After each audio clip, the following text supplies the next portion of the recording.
to put that vigour in place. Free breakfast clubs in every primary school, abolishing no-fault eviction, decent home standard, Awab's law, and a plan to make work pay. The political landscape in the United Kingdom has been fraught with significant changes and upheavals in recent years. The latest development has once again thrown the nation into a heated debate.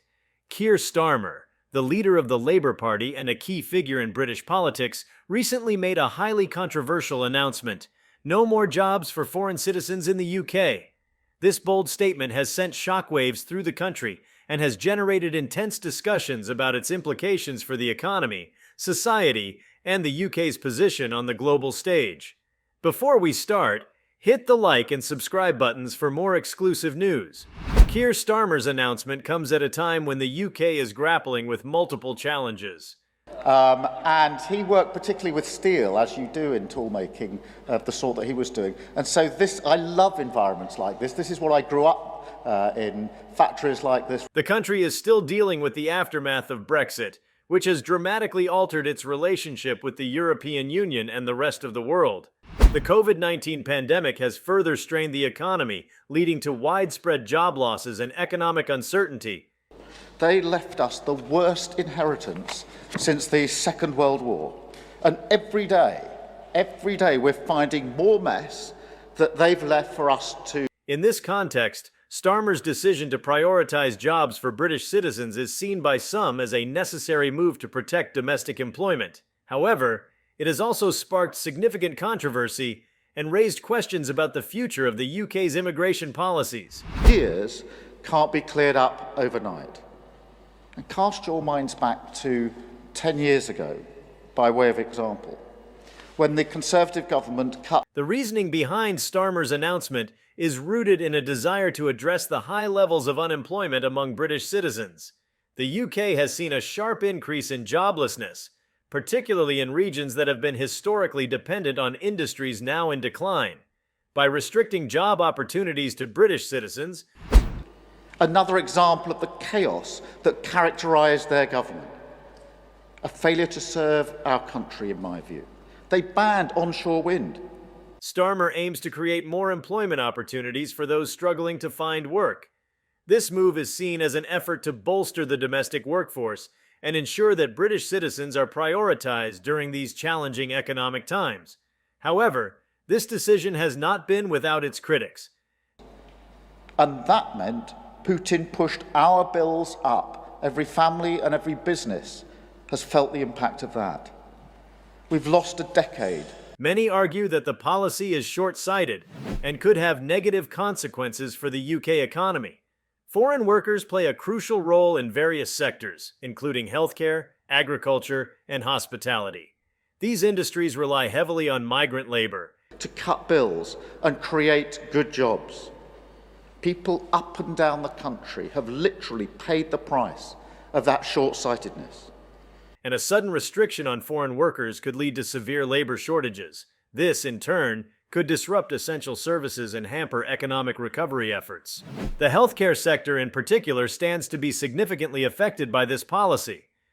To future energy shocks, like the one that we've just had. And as usual, it will be working people who are hit hardest. The National Health Service, NHS, has long depended on foreign healthcare professionals to fill critical roles. Nurses, doctors, and support staff from abroad have been instrumental in keeping the NHS running, especially during the COVID-19 pandemic. To get there, until now, I feel like we've been sort of tying up our laces in the changing room. No more. I don't just want to be in the race. Restricting foreign workers could exacerbate the existing staffing crisis in the NHS, leading to longer wait times for patients and potentially compromising the quality of care. Similarly, the agriculture sector could face severe challenges. Many farms in the UK rely on seasonal migrant workers to harvest crops.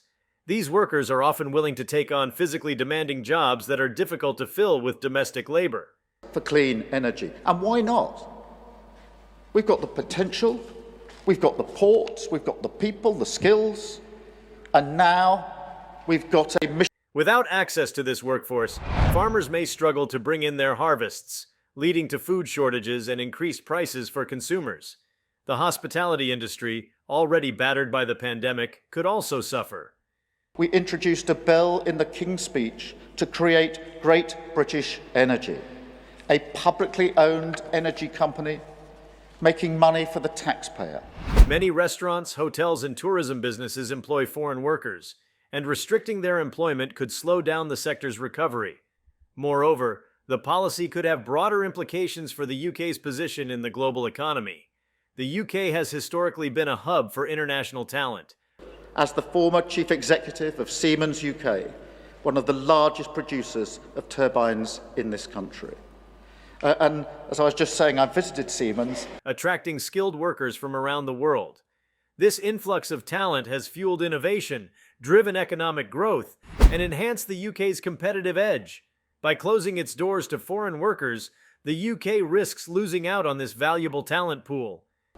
Because I've always been clear that mission-driven government, that's a government with a driving sense of purpose, knowing what it wants to achieve, making decisions that are measured in years. Companies that rely on skilled foreign professionals may find it challenging to fill specialized roles, potentially stifling innovation and slowing down technological advancements. In addition to economic concerns, there are also social and ethical considerations. The policy has been criticized for fostering a climate of xenophobia and exclusion. Critics argue that it sends a message that foreign workers are not welcome in the UK. And £8.3 billion to invest in the technologies of the future, floating wind, tidal power, nuclear and clean power projects across the UK. Which could strain community relations and contribute to a more divided society.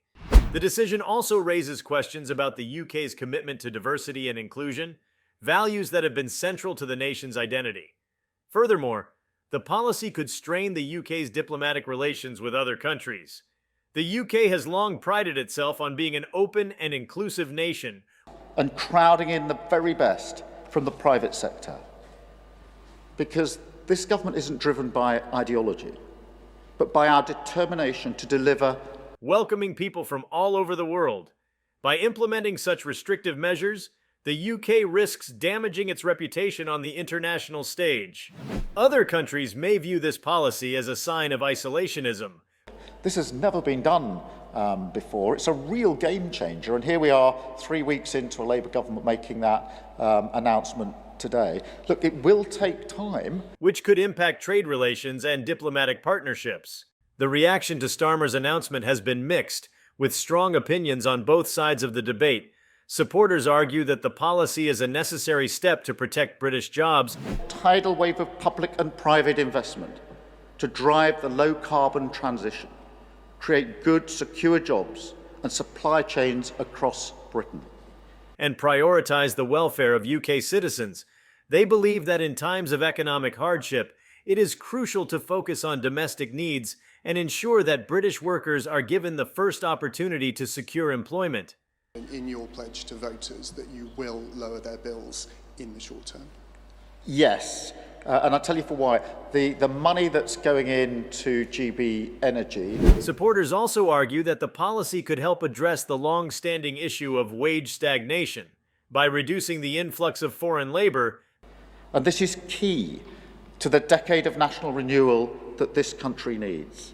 Stewarding our energy resources for the benefit of the whole nation. They believe that employers will be more likely to offer higher wages to attract domestic workers. On the other hand, opponents argue that the policy is regressive and could harm the UK's economy and international standing. They point out that foreign workers have made significant contributions to the UK and that their exclusion could lead to labor shortages and economic disruptions. And I know everyone I speak to seems to have a good case for it being based in their town or city, but we're not going to announce that. Critics also argue that the policy is based on a flawed understanding of the labor market.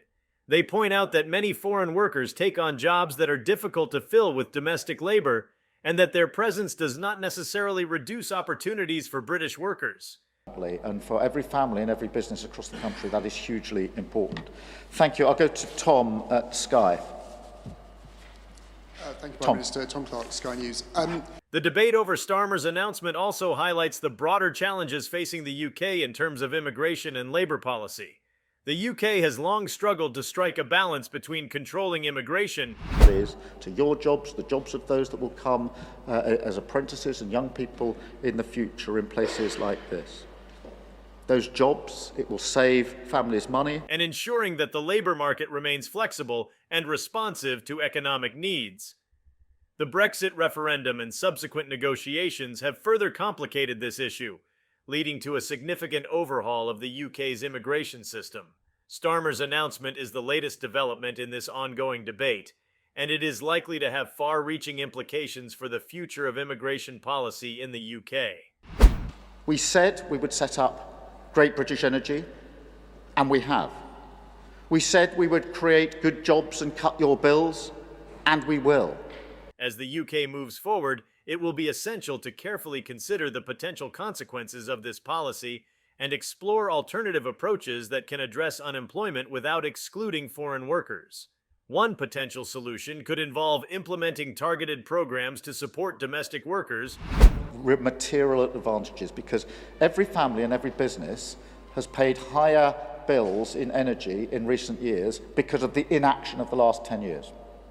While still allowing for the recruitment of foreign labor in sectors where it is needed.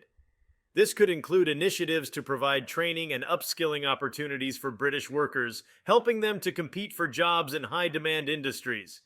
Some of you, so we'll get this out the way first, and then we'll have the opportunity to talk. I want to hear your views, your perspective. Anything you want to talk to me and Ed about, please take that opportunity in just a moment. Additionally, the UK could consider implementing more flexible immigration policies that allow for the temporary employment of foreign workers in sectors facing labour shortages. And the second half of Leveson is not among them. I've been clear that one of the purposes of mission-driven government is to be clear about what we can achieve, the time frame. Another important consideration is the need to address the underlying factors contributing to unemployment and economic instability. This includes investing in education and vocational training. What's your message to the 200,000 people who work in the oil and gas sector throughout the UK? The unions say they risk being the miners of their generation. To equip the domestic workforce with the skills needed for the jobs of the future. It also involves addressing regional disparities and supporting economic development in areas that have been hardest hit by job losses. By taking a comprehensive approach to these issues, the UK can create a more resilient and inclusive labour market. Well, for those working in oil and gas, can I start by saying thank you for all the hard work that they have done on the energy that we've had in this country for many, many years. That benefits both domestic and foreign workers. The announcement by Keir Starmer has undeniably set off a chain of events that will shape the UK's socio-economic landscape for years to come. Which has renewed calls for a public inquiry. The father of Madeleine McCann has spoken to ITV News, in which he says it is critical that the government has the courage and integrity to keep its promises. It is a bold and controversial move that reflects the complex interplay of political, economic, and social factors at play in the UK today. As the nation navigates these challenges, and what you have with mission-driven government, purpose-driven government, is an absolute determination to see that as an opportunity and to manage that transition. It will be crucial to engage in thoughtful and informed discussions about the best path forward. By considering the diverse perspectives and potential impacts of this policy, the UK can work towards a more balanced and sustainable approach to employment and immigration. This morning, and the Home Secretary is meeting the Mayor of Manchester to discuss this as we speak now. Thank you. The UK's approach to immigration and employment has always been a reflection of its broader societal values and economic needs. In the past, the country has managed to balance the influx of foreign talent. And the government at the time did not do the forward planning for the next generation of jobs. And there are communities across the country still feeling the effects of that. I'm never going to let that happen. With the needs of its domestic workforce. However, recent years have seen a shift towards more restrictive policies, influenced by the Brexit vote and the growing sentiment among certain segments of the population that immigration needs to be controlled more tightly. Starmer's announcement can be seen as part of this broader trend. Jobs in this country, in the energy sector, is to seize this opportunity and work through it in a fair way. In relation to the footage emerging, responding to the concerns of those who feel that the UK's labour market is under threat from foreign competition. If you liked this video, please give it a like and subscribe to our channel. Also, could you leave your comments below and tell us, do you support the UK's new policy on foreign citizens' employment? We want to hear from you. Thank you for watching, and see you next time.